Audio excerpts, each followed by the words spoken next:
नमस्कार, India voice देख रहे हैं आप। मैं हूं आपके साथ रिया डंबाल। बुलेटिन की शुरुआत करेंगे इस वक्त की बड़ी खबर के साथ। सबसे पहले बात कर लेते हैं उत्तर प्रदेश की सियासत से जुड़ी बड़ी खबर की। यूपी बीजेपी प्रदेश अध्यक्ष ने हार की जिम्मेदारी ले ली है। सूत्रों के हवाले से बड़ी खबर आपको बता दें, यूपी बीजेपी प्रदेश अध्यक्ष भूपेंद्र सिंह चौधरी ने हार की जिम्मेदारी ले ली है। सूत्रों के हवाले से बड़ी खबर, भूपेंद्र चौधरी ने हार की जिम्मेदारी ली है। भूपेंद्र चौधरी ने आला कमान से बीते दिन मुलाकात की थी। पहले उन्होंने जेपी नड्डा से मुलाकात की। आज भूपेंद्र सिंह चौधरी ने प्रधानमंत्री नरेंद्र मोदी से करीब 1 घंटे मुलाकात की थी। यूपी बीजेपी में इस दौरान कुछ बड़ा फेरबदल हो सकता है, कुछ बड़ा बदलाव हो सकता है। संगठन सरकार में बदलाव यहां पर संभव है। सूत्रों के हवाले से बड़ी खबर आप तक पहुंचा रहे हैं, जहां यूपी बीजेपी को नया अध्यक्ष मिल सकता है। तो ये बड़ी खबर। उत्तर प्रदेश में जिस तरह लोकसभा चुनाव के दौरान बीजेपी का प्रदर्शन निराशाजनक रहा, इस दौरान चर्चाएं तेज थी। कई सारे लोगों की, राजनेताओं के भी बयान सामने आ रहे थे। जिस तरह से पूर्व राज्य मंत्री, उनका बयान सामने आया था, उनका ट्वीट सामने आया था, जिसमें उन्होंने केशव प्रसाद मौर्य की तारीफ करते हुए दूसरी तरफ भूपेंद्र सिंह चौधरी से इस्तीफे की मांग की थी। वहीं दूसरी तरफ अब सूत्रों के हवाले से बड़ी खबर, उत्तर प्रदेश बीजेपी में खलबली पूरी तरह से तेज है। यूपी बीजेपी प्रदेश अध्यक्ष हार की जिम्मेदारी ले चुके हैं।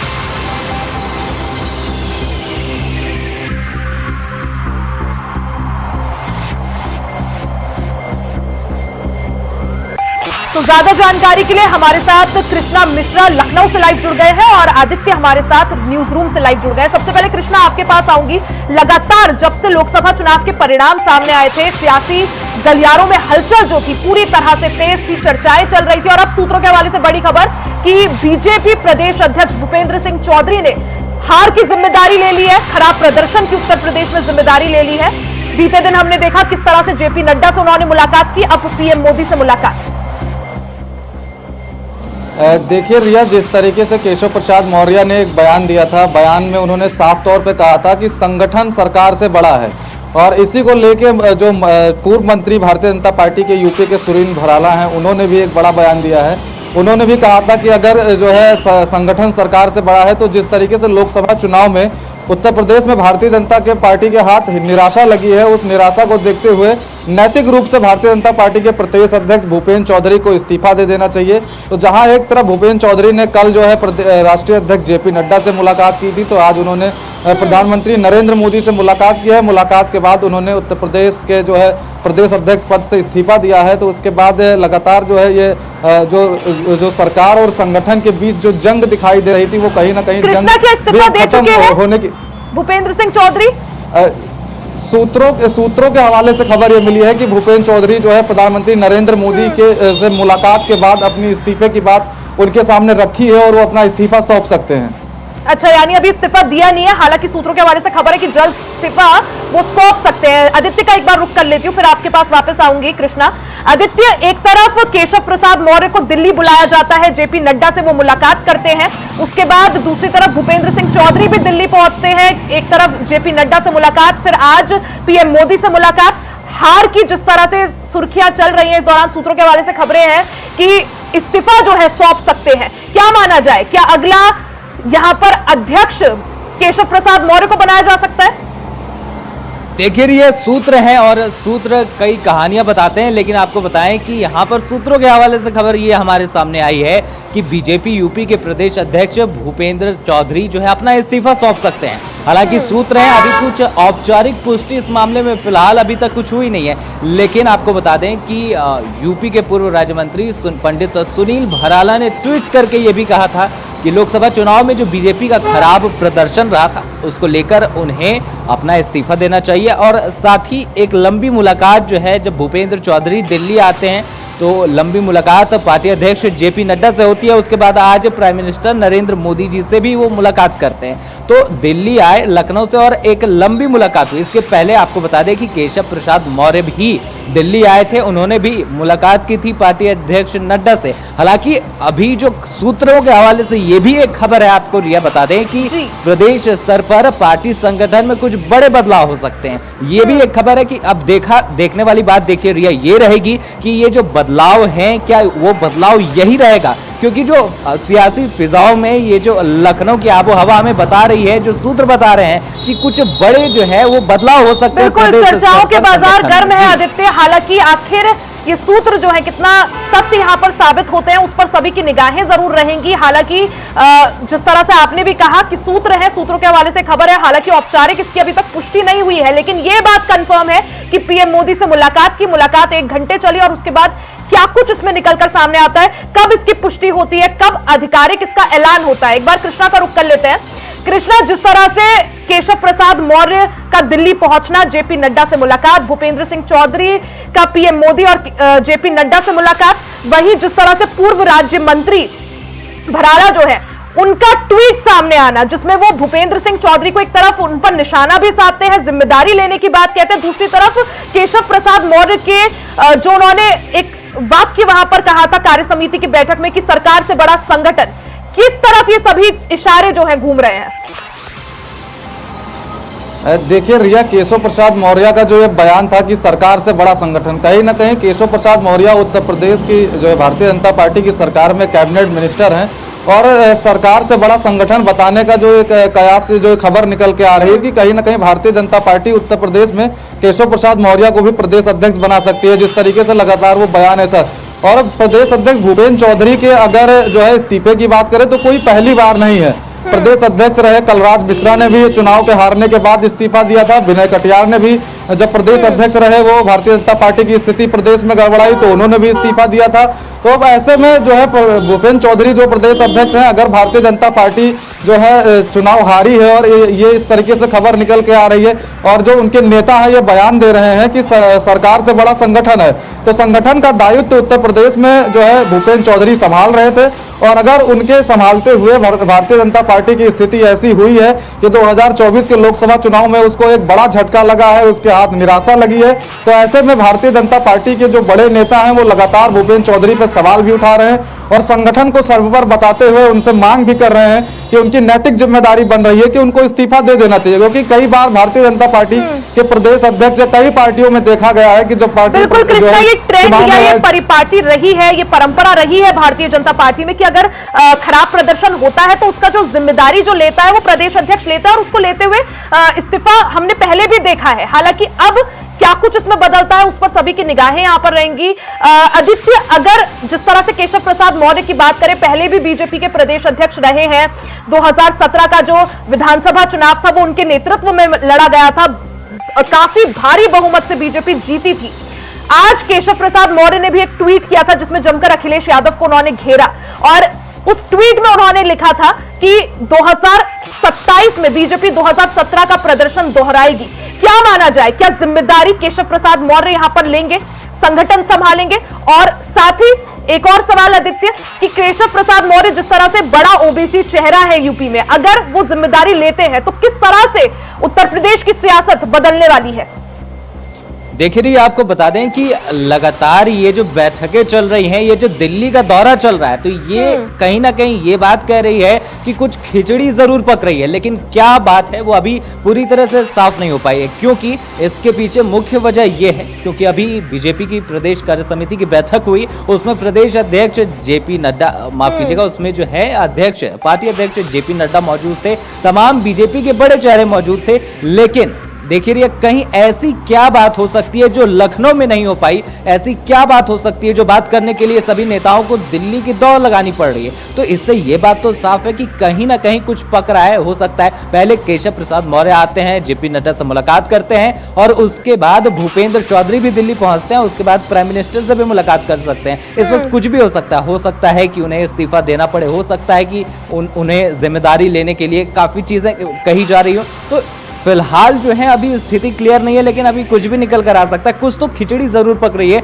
क्योंकि ऐसे क्या बात हो सकती है रिया जो लखनऊ में नहीं हो पाई और प्रदेश स्तर की इतनी बड़ी मीटिंग चल रही थी तो उसमें नेता आपस में बातचीत नहीं कर पा रहे हैं। हो सकता है कहीं ना कहीं तालमेल नहीं है। और अगर ट्वीट की बात करें तो ट्वीट करके उन्होंने ट्वीट किया और अखिलेश यादव पर अपना पलटवार किया, लेकिन यहाँ पर बात ये देखने को मिल रही है कि पार्टी संगठन के अंदर भले ही कुछ खिचड़ी पक रही हो, कुछ जो है 36 का आंकड़ा, कुछ जो है समीकरण ठीक से नहीं बैठ पा रहे हो, लेकिन पार्टी के जो बाहर है जो विपक्ष है, विपक्ष को एकजुटता के साथ जवाब दिया जा रहा है कि शायद ये संदेश भी देने की कोशिश कर रहे हैं केशव प्रसाद मौर्य की आप अपने पार्टी का देखिए, विपक्ष अपना काम करें, हम अपना घर। अंतर कलह को लेकर अखिलेश यादव जमकर निशाना भी साध रहे थे भारतीय जनता पार्टी पर। वहीं पर यहां पर बीजेपी संगठन को मजबूती देते हुए कोशिश यही कि आगामी जो चुनाव है उसमें मजबूती के साथ उतरा जा सके। कृष्णा, अगर केशव प्रसाद मौर्य की बात करें, अगर जिम्मेदारी वो संभालते हैं, क्या माना जाए उसके बाद किस तरह से यूपी की सियासत जो है रुख बदल सकता है, सियासी रुख बदला जा सकता है, और जिस तरह से आगामी 10 विधानसभा सीटों पर उपचुनाव है, उसके बाद 2027 भी आगे सामने है, किस तरह से समीकरण यहां पर बदलते हुए? देखिए रिया, जो उप मुख्यमंत्री केशव प्रसाद मौर्य है, उन्होंने जिस तरीके से आज ट्वीट किया है और ट्वीट करके उन्होंने 2017 के चुनाव को 2027 के चुनाव से जोड़ा है, तो जो तमाम राजनीतिक जानकार हैं उनका साफ तौर पे कहना है कि 2017 के विधानसभा चुनाव में भारतीय जनता पार्टी के प्रदेश अध्यक्ष केशव प्रसाद मौर्य थे और उनके नेतृत्व में जब चुनाव लड़ा गया तो भारतीय जनता पार्टी की पूर्ण बहुमत की सरकार बनी और भारतीय जनता पार्टी में पूर्ण बहुमत की सरकार के साथ ही साथ जो है कई जो है उस दौरान कई बड़े फेरबदल देखे गए थे। लेकिन अब जिस तरीके से केशव प्रसाद मौर्य ने अब फिर जो है 2027 के तर्ज पे 2017 की तर्ज पे 2027 का चुनाव लड़ने का जो है ऐलान किया है, तो उसमें केशव प्रसाद मौर्य के ऊपर भी उत्तर प्रदेश का दायित्व आ सकता है और इसको लेकर जो है राजनीतिक गलियारों में चर्चा बना हुआ है। बिल्कुल, यानी राजनीतिक गलियारों में चर्चाएं पूरी तरह से तेज है। सूत्रों के हवाले से इस दौरान बड़ी खबर आ रही है कि बीजेपी के प्रदेश अध्यक्ष भूपेंद्र सिंह चौधरी इस्तीफा दे सकते हैं। हालांकि इसके बाद किस तरह से सियासी घटनाक्रम बदलते हैं उस पर सभी की निगाहें। बड़ी खबर इस दौरान एक और बता दें दर्शकों को, यूपी के बीजेपी प्रदेश अध्यक्ष भूपेंद्र सिंह चौधरी पर पूर्व मंत्री पंडित सुनील भराला ने निशाना साधा है। बीजेपी प्रदेश अध्यक्ष भूपेंद्र सिंह चौधरी से उन्होंने इस्तीफा मांगा। साथ ही उन्होंने अपने ट्वीट में लिखा कि लोकसभा चुनाव की हार की नैतिक जिम्मेदारी भूपेंद्र सिंह चौधरी को लेनी चाहिए। जब संगठन सरकार से बड़ा है तो हार की जिम्मेदारी भी संगठन की है। साथ ही केशव प्रसाद मौर्य के बयान का भी उन्होंने यहां पर जिक्र किया। बीते दिन यूपी में हुई कार्य समिति की बैठक में केशव प्रसाद मौर्य ने कहा था कि संगठन सरकार से बड़ा है। यहां पर पूर्व राज्य मंत्री भराला ने केशव प्रसाद मौर्य के बयान का जिक्र भी किया और भूपेंद्र सिंह चौधरी पर जमकर निशाना साधते हुए इस्तीफे की मांग की है। आप उनका ट्वीट देख सकते हैं। पंडित सुनील भराला का ट्वीट आपको दिखा रहे हैं जिसमें केशव प्रसाद मौर्य को भी उन्होंने टैग किया है और उनके बयान का जिक्र भी किया है। तो ज्यादा जानकारी के लिए सीधा रुख करते हैं। कृष्णा और आदित्य दोनों ही हमारे साथ लगातार बने हुए हैं। कृष्णा, जिस तरह से यूपी के बात करी जाए तो पूर्व राज्य मंत्री भराला ने भी ट्वीट किया। एक तरफ भूपेंद्र सिंह चौधरी पर निशाना साधा, दूसरी तरफ केशव प्रसाद मौर्य को फ्रंट फुट पर वो यहाँ पर रखते हुए नजर आए। क्या माना जाए, अंतरकलह यहाँ पर क्या कुछ उसका कुछ यहाँ पर जिक्र, यहाँ पर अंतरकलह क्या दिख रही है जिस तरह से भूपेंद्र सिंह चौधरी को यहाँ पर घेरा जा रहा है?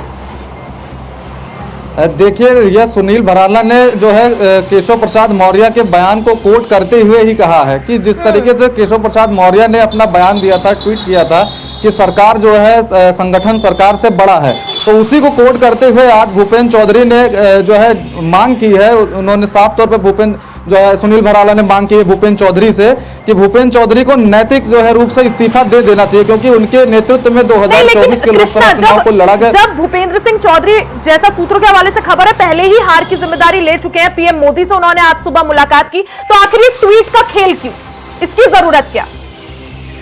देखिए रिया, भले ही जो है भूपेंद्र चौधरी ने हार की जिम्मेदारी ले ली है, लेकिन भारतीय जनता पार्टी उत्तर प्रदेश की तरफ से या भारतीय जनता पार्टी के शीर्ष नेतृत्व की तरफ से अभी ऐसा कोई औपचारिक ऐलान नहीं किया गया है, ना कुछ अभी ऐसा औपचारिक बताया गया है कि हार की पूरी जिम्मेदारी भूपेंद्र चौधरी की ही है। अभी तो भारतीय जनता पार्टी में तमाम ऐसे मंत्री हैं, तमाम ऐसे विधायक हैं जो कहीं ना कहीं हार की जिम्मेदारी अधिकारियों को दे रहे हैं।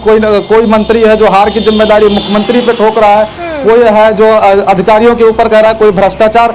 तो अभी जो है ये जो बयानों का दौर है, ये लगातार चल रहा है। लोकसभा चुनाव में बयानबाजी मिली निराशाजनक प्रदर्शन के बाद सुनील भराला जो पूर्व राज्य मंत्री हैं वो लगातार चर्चाओं में थे। अब जमकर उन्होंने भूपेंद्र सिंह चौधरी को यहां पर घेरा है। हालांकि भूपेंद्र सिंह चौधरी खुद भी पीएम से आज मिले, बड़े फेरबदल की संभावना यहां पर, हालांकि उस पर सभी की निगाहें। कृष्णा, आपका भी बहुत बहुत शुक्रिया और आदित्य आपका भी बहुत बहुत शुक्रिया जानकारी के लिए।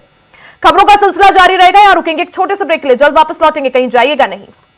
ब्रेक के बाद एक बार फिर से आपका स्वागत है। खबरों में आगे बढ़ते हैं। बीजेपी शासित राज्यों के मुख्यमंत्रियों की दिल्ली में महत्वपूर्ण बैठक होगी। जुलाई लास्ट में पीएम मोदी की अध्यक्षता में यह मीटिंग होगी। इसमें यूपी के दोनों डिप्टी सीएम भी शामिल होंगे। जेपी नड्डा, गृह मंत्री अमित शाह, राजनाथ सिंह भी बैठक में हिस्सा लेंगे।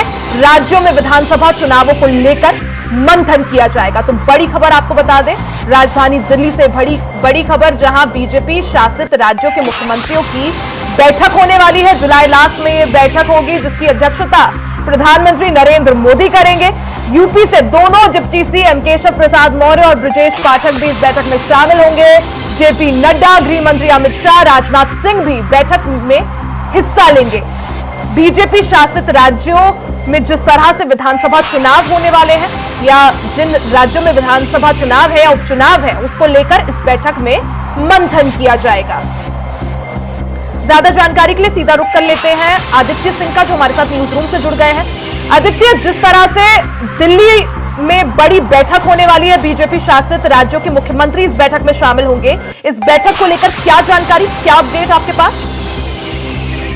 आपको बता दें कि जुलाई के अंत में प्राइम मिनिस्टर एक बड़ी बैठक करने वाले हैं, जिसमें जैसा कि आपने जानकारी दी कि जितने भी प्रदेश हैं जो बीजेपी के शासित प्रदेश हैं, तो वहाँ के सीएम इस बैठक में शामिल होंगे। साथ ही उत्तर प्रदेश के दोनों डिप्टी सीएम भी इस बैठक में शामिल होंगे, क्योंकि रिया अभी जो है विधानसभा का चुनाव आने वाला है और उसको लेकर तमाम तैयारियां जो हैं, जो चुनावी कसरत है वो राजनीतिक पार्टियों की तेज हो गई है। क्योंकि अब विधानसभा चुनाव भी कई राज्यों में है, जैसे हरियाणा की बात कर लें, झारखंड की बात कर लें, तो वहां पर विधानसभा का चुनाव है, जिसको लेकर जो है प्रदेश के मुखिया यानी सीएम के साथ मीटिंग करना इसलिए भी जरूरी हो जाता है, क्योंकि लोकसभा चुनाव में बीजेपी ने किसी तरह जो है वो सरकार तो बनाई, लेकिन विधानसभा में और उपचुनावों में जो ये बीजेपी का प्रदर्शन का ग्राफ है वो नीचे जो है चला गया। जैसे कि आप बात कर लें, उत्तराखंड में उपचुनाव हुए, दोनों सीटों पर बीजेपी को हार का सामना करना पड़ा। उसके साथ ही आप लोकसभा में ही अगर परिणामों की बात करें तो उत्तर प्रदेश में बीजेपी का काफी खराब प्रदर्शन रहा। तो लगातार जो बीजेपी का प्रदर्शन चल रहा है वो खराब चल रहा है कहीं कहीं जगहों पर। तो ऐसे में जो है बैठक करना, समीक्षा बैठक करना और आगे की रणनीति बनाना कि पार्टी कैसे फतह हासिल करेगी, वो एक तरह से जरूरी हो जाती है। जिस तरह से अभी उपचुनाव का हमने नतीजे देखे थे, जिसमें से 13 सीटों में से महज 2 सीटों पर बीजेपी जीत पाई थी, क्या माना जाए जिस तरह से ये जुलाई लास्ट में बैठक, जुलाई अंत में बैठक, किस तरह से रणनीति बनाने की यहाँ पर तैयारी? देखिए रिया, हो सकता है इस बैठक में कई बड़े फैसले लिए जाएं, कई सारे अहम मुद्दों को उठाया जाए और कुछ बदलाव भी किए जाएं। हो सकता है अभी ये बैठक होने वाली है, इस बैठक में राजनाथ सिंह, जेपी नड्डा, तमाम जो है पार्टी और जो है सीएम और तमाम जो है इसमें पीएम भी मौजूद रहेंगे और एक बड़ी बैठक होने वाली है। क्योंकि बीजेपी के इसमें जो चुनाव के परिणाम है उस पर मंथन हो सकता है, क्योंकि परिणाम जो है हर जगह अच्छे देखने को नहीं मिल रहे हैं। जैसे अगर झारखंड की बात करें, बिल्कुल, यानी भारतीय जनता पार्टी के लिए चुनौती जो है बरकरार है। उपचुनाव के परिणाम में हमने देखा किस तरह से बीजेपी का ग्राफ घटा है, लोकसभा के रिजल्ट्स में हमने देखा बीजेपी का घटता हुआ ग्राफ। ऐसे में ये जो बैठक होने वाली है जुलाई के अंत में काफी महत्वपूर्ण। आदित्य, बहुत बहुत शुक्रिया जानकारी के लिए। तो वहीं उपचुनाव को लेकर सपा अध्यक्ष अखिलेश यादव का बयान सामने आया है, जिसमें उन्होंने उपचुनाव में जीत का दावा किया है। अखिलेश यादव ने कहा कि उपचुनाव में बेहतर परिणाम आएंगे, कुर्सी की लड़ाई में जनता परेशान है, जिसके साथ ही उन्होंने कहा कि सीएम ने खुद माना है कि दलाली हो रही है। सुनिए उन्होंने क्या कुछ कहा। बाराबंकी और आसपास के क्षेत्रों में भी इनके सहयोगी साथियों ने बहुत ईमानदारी के साथ समाजवादी पार्टी और इंडिया गठबंधन और पीडीए की लड़ाई को मजबूत करने का काम किया है। मैं इन सभी साथियों का बहुत बहुत धन्यवाद देता हूं। हमें उम्मीद है कि आने वाले समय में इनके साथी सहयोगी और समाजवादी पार्टी के साथ मिलकर के समाजवादी आंदोलन को और मजबूत बनाने का काम करेंगे। हाल ही में जो सरकार फैसले ले रही है, ये सरकार जो आपस में लड़ रही है, इनके फैसले भी जल्दीबाजी के हैं। ये फैसला स्थगित नहीं होना है। स्थगित का मतलब यह है कि कभी भी सरकार इसको लागू कर सकती है। तो ये फैसला निरस्त हो, तभी हमारे शिक्षकों की असली मदद होगी। वहीं ये जहां कमजोर पड़े हैं, लखनऊ में और सरकार में ये कमजोर पड़े हैं, इसलिए इन्होंने ध्वस्तीकरण का अपना फैसला टाला है। ये फैसला ही टाला है। ये फैसला हमेशा हमेशा के लिए खत्म नहीं हुआ है। इसलिए शिक्षकों के लिए जो ऑनलाइन डिजिटल अटेंडेंस थी, वो स्थगित नहीं, निरस्त हो। और हम सावधान करना चाहते हो देश की जनता को भी कि भारतीय जनता पार्टी के लोग आपस में लड़कर के और कुर्सी की लड़ाई में पूरा एडमिनिस्ट्रेशन खत्म कर दिया है। जहां इन्हीं के विधायक, इन्हीं के लोग आरोप लगा रहे हैं कि भ्रष्टाचार चल रहा है। हम लोगों ने अखबारों में पढ़ा है कि मुख्यमंत्री खुद स्वीकार कर रहे हैं कि बड़े पैमाने पर दलाली चल रही है। जिस प्रदेश के मुख्यमंत्री खुद स्वीकार कर रहे हो कि दलाली हो रही हो और अखबारों में बड़ा बड़ा लिखा हो कि दलाली हो रही है, तो जनता जानती होगी कितनी दलाली हो रही है। मैं एक बार फिर विजय बहादुर जी, उनका और उनके सभी सहयोगी साथियों का बहुत बहुत धन्यवाद और आभार प्रकट करता हूं। भारतीय जनता पार्टी अपने हारे हुए लोगों के साथ खड़ा होना चाहती है या हारे हुए लोगों के साथ खड़ा होना चाहती है। ये कमजोर पड़ गए हैं, ये कमजोर पड़ गए हैं। एक दूसरा जो बाई इलेक्शन है, आप सही कह रहे हैं, 2 केवल ये फैसला टला है। अभी जैसा परिणाम आया उससे बेहतर परिणाम आएगा। कुर्सी की लड़ाई में जनता बहुत परेशान है। आप सोचिए, खबर ये आ रही है कि महिला ने अपने ऊपर जिंदा आग लगा करके जान दे दी। जिंदा है कि एक्सपायर हो गई?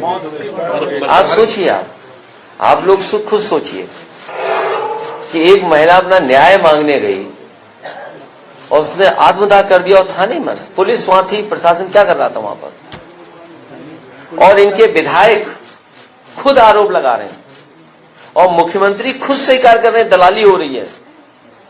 तो सवाल ये, जनता ये भी तो सुनना चाहेगी या जानना चाहेगी कि अगर मुख्यमंत्री महसूस कर रहे हैं कि दलाली हो रही है, तो जो दलाली कर रहे हैं उन पर कार्रवाई क्या कर रहे हैं? जिस विभाग के बारे में वो आरोप लगा रहे हैं, वो विभाग तो सबसे करीब है उनके। अब सदस्य आप नहीं तो आपको बना देता। मेरी इच्छा है कि आप ही बन जाओ, तो आप पक्ष अच्छा रखोगे हमारा, क्योंकि अंदर की भी बात आप जान रहे होगे।